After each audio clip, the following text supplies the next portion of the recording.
Salut les petits amis, ce matin on va parler de planification parce que les vacances sont finies quoi, hein. Septembre arrive à grands pas maintenant et donc on a l'année qui s'étend devant nous et la question c'est comment est-ce qu'on va arriver à éviter de tomber dans des rushs de boulot, c'est-à-dire des périodes qui sont absolument chargées tandis que d'autres sont peut-être un peu plus cool, bien que cool est un mot toujours relatif dans le cadre du ministère. Mais voilà, on peut quand même se préparer à tout ça. Et en fait, ça, c'est ce que j'ai fait hier. Je n'ai pas terminé, mais j'ai en tout cas bien entamé hier, puisque hier, c'était mon jour de reprise après mes vacances. Et donc, je vais vous partager un petit peu comment je m'y suis pris pour si jamais ça vous est utile, parce que c'est bien toujours l'objectif de cette chaîne, vous apporter de la valeur,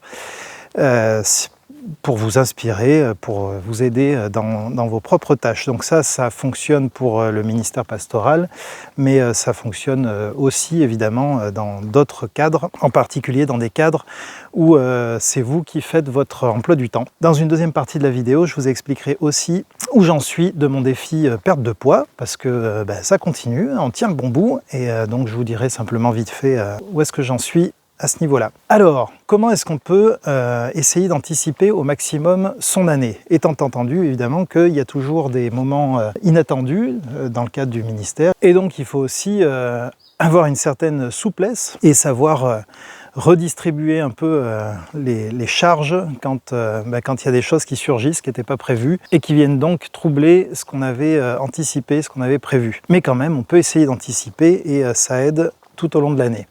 Donc comment j'ai fait? La première chose, c'est que j'ai réfléchi aux grands blocs, aux grands événements qui doivent survenir. Donc j'en ai vu plusieurs. D'abord, il y a toute la série de prédications. Je vais devoir prêcher un peu tout au long de l'année, donc ça, il faut l'anticiper. C'est assez facile parce que le planning de prédication, je l'ai fait avant de partir en vacances, donc je sais, grosso modo, quand est-ce que je dois prêcher tout au long de l'année. Et donc ça, c'est assez simple à anticiper. Le deuxième bloc, c'est que l'été prochain, je vais être amené à enseigner dans un camp chrétien 9 jours de suite, donc 9 matinées pour être exact. Donc voilà, j'ai 9 enseignements à anticiper. Et j'ai également un autre camp chrétien à la fin de l'été prochain, fin du mois d'août, dans lequel j'ai été convié. C'est un camp pour les responsables de groupes de jeunes. Et j'ai été convié à intervenir sur les thèmes de l'homilétique et de l'herméneutique, donc sur l'art de la prédication, quoi. Et j'ai été convié également à intervenir sur le thème de l'occultisme. Voilà. Donc c'est des sujets que j'ai déjà travaillé. Néanmoins, ça ne va pas suffire. Il faut que je me repenche dessus. Il faut que je réadapte le matériel dont je dispose pour le format indiqué, je dirais, dans le cadre de ces camps. Et donc ça, évidemment, il faut que je l'anticipe. Donc il y a ça. Il y a aussi le volet formation que je cherche toujours à développer, qui est toujours un petit peu le parent pauvre de mon année, et c'est assez frustrant parce que c'est vraiment quelque chose que j'ai à cœur. Donc ça aussi, il faut que je l'anticipe. Donc j'ai prévu de sortir, je ne me rappelle même plus si j'ai prévu 3 ou 4 formations cette année. Toujours est-il que ça aussi, il faut que je le planifie, sinon simplement j'y arriverai pas. C'est ce qui s'est passé les années précédentes. C'était pas planifié ni anticipé, j'avais pas de plan d'action, je pensais que j'avancerais au fil de l'eau, et en fait au fil de l'eau, ça fonctionne pas. Donc j'essaye autrement ce coup-ci. Donc voilà, tout ça c'est les gros blocs. Ce qui me manque encore à regarder de près, c'est les événements forts de l'année dans l'église, qui seraient éventuellement à anticiper aussi. Et là je pense par exemple à l'Assemblée générale du mois de mars, qu'il faut préparer en amont. C'est nécessaire d'anticiper. Et d'ailleurs, à ce sujet, ça sera donc la première formation que je vais sortir. Elle sortira fin septembre. Ça, j'en suis à peu près sûr parce qu'elle est déjà dans la boîte. Enfin, il faut que je la filme, mais en tout cas, j'ai tout le matériel de prêt. Donc je pense que c'est jouable. Et si ça vous intéresse de savoir comment préparer une assemblée générale, et je dirais que ça s'adresse à vous si soit vous n'avez jamais fait ça, voilà, vous vous retrouvez, je dirais, projeté président du conseil de l'église et vous avez à organiser, à anticiper l'AG, ou vous avez l'habitude, mais en fait chaque année vous vous faites surprendre un petit peu par le temps, vous faites ça un petit peu à l'arrache au dernier moment, faute d'anticipation, et bien cette formation elle est faite pour vous, parce que précisément l'année dernière j'ai bien travaillé en amont à réfléchir à ce à quoi il faut penser, quand, etc. Je donne aussi des explications sur les termes relatifs à l'Assemblée Générale, les différents types de votes, etc. Donc si tout ça vous intéresse, vous pouvez vous inscrire à l'atelier du diaconat, c'est ma mailing list en fait, et j'enverrai un mail à ce sujet donc fin septembre. Attends, c'est fin septembre ou fin octobre, je ne sais plus. Bref, en tout cas, dans les mois qui viennent, là, vous recevrez un mail à ce sujet et vous pourrez, si vous le souhaitez, vous inscrire à la formation. Voilà. Donc, anticiper les gros blocs, c'est là que j'en étais. Une fois qu'on les a anticipés, il faut les couper en tâches plus petites, parce que voilà, préparer une formation, c'est pas suffisamment concret pour pouvoir répartir ça sur différentes semaines. Or, évidemment, préparer une formation, ça se fait pas en une semaine. En tout cas, moi, je sais pas faire en une semaine, d'autres peut-être, mais pas moi. Donc, il faut que je découpe ça en plusieurs petits blocs que je vais pouvoir répartir sur les semaines. Donc, la première chose que je fais, c'est de placer les prédications. Quand est-ce que je veux préparer la prédication de tel dimanche, tac, donc je le mets dans ma semaine. Ce que j'ai fait en fait, c'est que j'ai fait un fichier Word, ça je ne l'ai pas dit, donc je vais vous le dire, j'ai fait un fichier Word, donc la première partie de ce fichier, j'ai réfléchi au gros bloc de l'année, et la deuxième partie de ce fichier, c'est en fait mois par mois, donc de septembre à août, et à l'intérieur de ces mois, j'ai mis chaque semaine, donc semaine, du temps au temps, etc., chaque semaine, et là je commence à remplir avec les choses qu'il faut que je fasse chaque semaine pour arriver en temps et en heure aux gros événements de l'année. Donc j'ai commencé par répartir les prédications, et après avoir réparti les prédications, je me suis attaqué aux différents blocs que j'ai coupés en petits morceaux. Donc par exemple, pour une formation, il y a un temps de travail de recherche. Donc ça, je l'ai étalé sur, je crois que 4 semaines, il me semble. 4 semaines de travail de recherche, suivi de 3 semaines de rédaction. Rédaction et mise en vidéo, etc., montage vidéo, tout ça. Il y a aussi un temps donc de mise en ligne sur Internet, rédiger le mail qui sera envoyé adossé à cette formation. Et par rapport à ça, il y a aussi tout un travail sur les réseaux sociaux pour la faire connaître. Donc dans les grandes lignes, c'est comme ça que j'ai procédé. Idem sur, par exemple, la préparation de l'Assemblée Générale. Il faudra que je fasse ça aussi, que j'anticipe semaine après semaine ce qu'il faut faire et dans quel délai, etc., etc. L'autre chose qu'on peut faire, c'est d'essayer de voir s'il y a des choses qui peuvent être transversales. Par exemple, j'ai dit que j'avais des enseignements à faire dans un camp 9 jours de suite l'année prochaine. Donc là, l'objectif, ça va être de pouvoir m'appuyer sur des prédications existantes.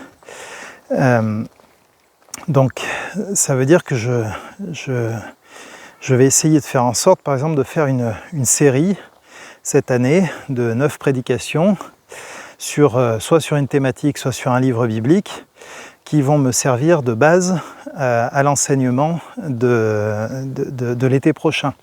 Voilà, ça c'est pour pas multiplier le travail, donc c'est une manière d'optimiser son temps. La même chose, je pense, sur la question de l'occultisme. Je vais non seulement apporter un enseignement dans ce camp, mais ce que je vais faire, c'est que je vais aussi utiliser ce matériel pour l'une des formations. Voilà, donc ça aussi c'est quelque chose que l'anticipation permet de faire, c'est-à-dire qu'on peut se dire, tiens, je peux peut-être essayer d'optimiser mon temps en réutilisant du matériel ou en tout cas en travaillant du matériel, pas pour une chose, mais pour plusieurs. Voilà. Peut-être que ces enseignements sur l'occultisme pourraient faire l'objet aussi de prédications, bien que j'en ai déjà fait. Mais voilà, on peut essayer de voir comme ça s'il n'y a pas des choses qu'on peut utiliser à plusieurs endroits pour optimiser le temps dont on dispose. Voilà, bah écoutez, dans les grandes lignes, c'est ce que je voulais partager avec vous sur cette question. Si vous avez des questions ou des choses que je n'ai pas suffisamment développées, vous n'hésitez pas à me le dire en commentaire. Je peux vous donner des détails sur la manière dont je procède, ou s'il y a des choses qui n'étaient pas très claires.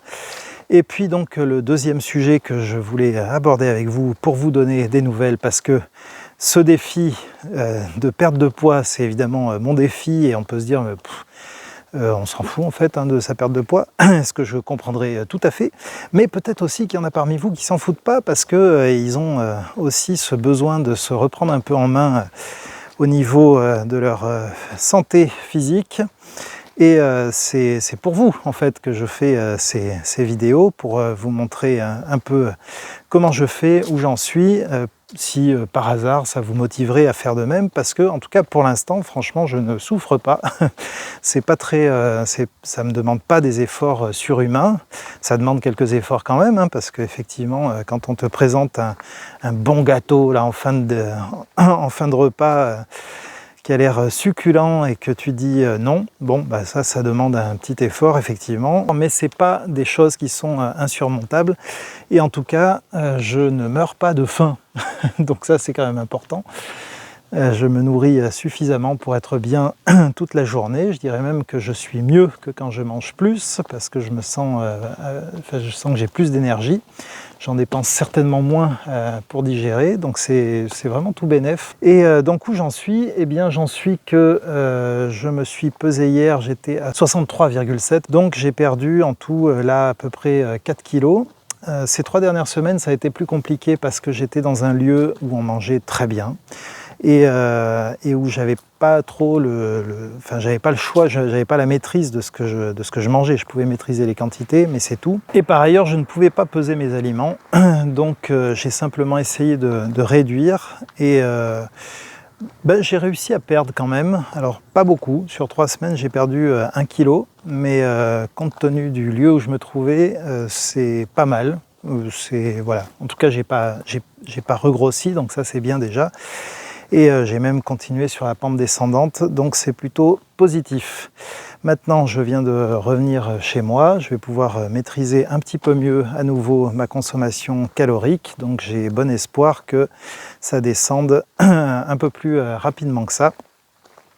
Mais voilà, c'est plutôt bien, et pour la première fois hier d'ailleurs à l'église, quelqu'un m'a fait remarquer, m'a dit « Tiens, t'as maigri toi ?» Voilà, donc je vois que ça porte effectivement du fruit, y compris du fruit visible par d'autres. Ça fait 2 fois là, ces dernières semaines, qu'on me fait remarquer que j'ai perdu du poids, donc c'est bien que ça marche si les autres le voient. Voilà, et ben écoutez, je vous tiendrai au courant de la suite. Si ça se trouve, tiens, ça fera aussi l'objet d'une formation un jour, cette affaire-là. S'il y en a qui sont motivés pour essayer de perdre un peu de poids, je pourrais expliquer comment je m'y suis pris et vous donner les prompts ChatGPT à ce sujet, puisque c'est lui mon coach sur cette aventure-là, étant entendu, encore une fois, que voilà, on est vraiment dans quelque chose qui est presque plus de la régulation de poids que de la perte de poids. J'en avais pas un besoin impérieux médicalement parlant, mais j'essaie juste de maîtriser un petit peu les choses. Si c'était plus important que ça, ou si j'y arrivais tout simplement pas, évidemment que je ferai appel à un nutritionniste, ce que je ne suis pas. Et donc voilà, si vous avez des problèmes plus conséquents, évidemment c'est pas vers moi qu'il faudra vous tourner, Moi je suis pasteur. Voilà, chacun son métier. Bon, sur ce, petite dernière info rapide pour vous dire que j'ai sorti une nouvelle vidéo sur ma chaîne principale. Une vidéo dont vous avez déjà entendu quelques éléments sur cette chaîne-ci, parce que j'y parle du sabbat, mais voilà, c'est beaucoup plus développé, et c'est une vidéo que je fais en duo avec mon épouse, et donc ça c'était super chouette. Si ça vous intéresse, je vous invite à aller regarder ça. Donc sur la chaîne principale, elle s'appelle « Mon taxi a été attaqué, je t'explique pourquoi ». Voilà. Et voilà, si vous vous demandez pourquoi ça s'appelle comme ça alors que ça parle du sabbat, eh ben allez la voir, vous aurez l'explication en direct. Salut!